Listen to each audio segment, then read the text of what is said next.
নমস্কার বন্ধুরা, আমার চ্যানেলে আপনাদের সবাইকে স্বাগত জানাই। আজকে সবথেকে বড় খবর হলো ইন্ডিয়ান প্রিমিয়ার লিগে আজও ডাবল হেডার। দিনের প্রথম ম্যাচে মুখোমুখি রাজস্থান রয়্যাল ও লখনৌ সুপার জায়ান্ট। দু দলের ক্যাপ্টেনের লক্ষ্য হচ্ছে বিশ্বকাপ, এজন্য প্রতিটা ম্যাচই সমান গুরুত্বপূর্ণ।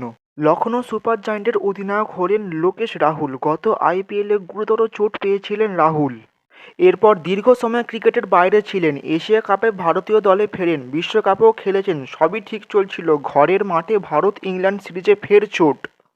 ইংল্যান্ডের বিরুদ্ধে 5 ম্যাচের সিরিজে প্রথম টেস্ট খেলেছিলেন রাহুল। প্রাথমিকভাবে এক ম্যাচের জন্যই অনিশ্চিত ছিলেন, পুরো সিরিজ খেলতে পারেননি রাহুল।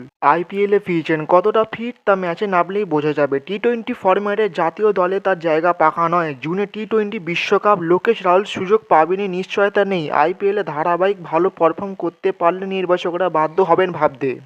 বিশ্বকাপের লক্ষ্য রাজস্থান রয়্যালের অধিনায়ক সঞ্জু স্যামসনেরও। জাতীয় দলে তার যাওয়া আসা লেগেই থাকে, তবে টি-20 বিশ্বকাপের সুযোগ ক্ষীণ। কিপার হিসেবে সুযোগ না হলেও স্পেশালিস্ট ব্যাটার হিসেবে বিশ্বকাপে জায়গা পাওয়ার টার্গেট সঞ্জুর।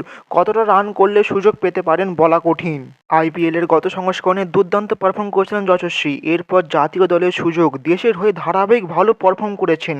এবারের আইপিএলে বাড়তি নজর থাকবে যশস্বীর দিকে, প্রত্যাশার চাপও থাকবে। বন্ধুরা, প্রতিদিন ক্রিকেটের এরকম খবর পাওয়ার জন্য আপনার সবাই প্লিজ আমার এই চ্যানেলটিকে সাবস্ক্রাইব করুন এবং আমার পাশে থাকুন।